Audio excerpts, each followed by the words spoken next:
In the 1800s, the lives of the Plainland Indians depended on hunting buffaloes, which lived in the Great Plains. Thus, the Indians also lived in the Great Plains. However, as the white settlers moved westward, they started to take the lands without permission, claiming that the Native Americans forfeited their rights to the land simply because they hadn't improved it.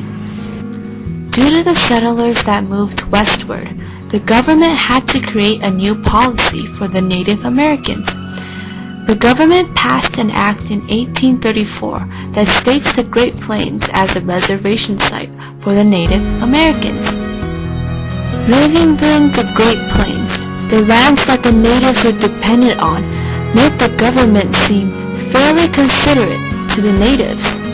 Nevertheless, this was the myth of the American West, for this act was shortly changed in the 1850s into a reservation that had more restricted boundaries for the natives, for the boundaries were now specifically limited for each tribe. The Native Americans ignored the change in the treaty and continued to hunt in their own traditional land, which then resulted in tragedy.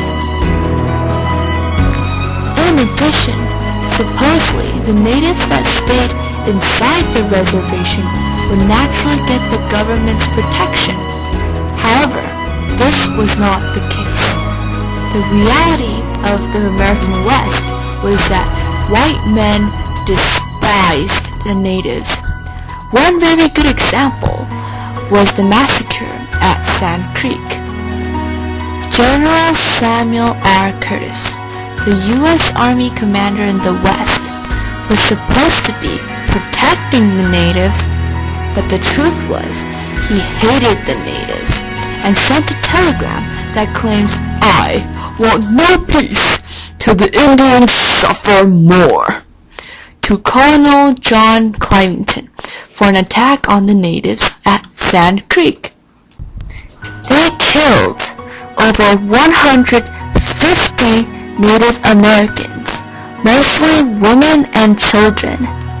Such actions show that the government was not as kind to the Indians as they made it seem. The acts to protect and restrict the natives were just cover-ups for their hatred and cruelty towards them.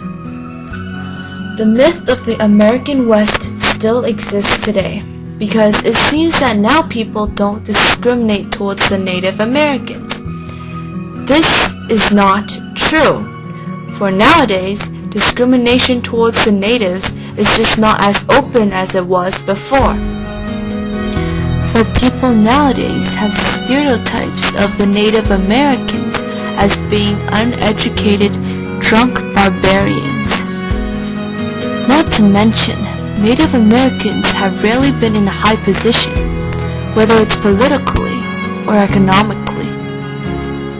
In addition, from U.S. bishops, A Time for Remembering, we fear that prejudice and insensitivity toward Native people is deeply rooted in our culture and in our local churches. Show that the reality of the American West has not changed one bit.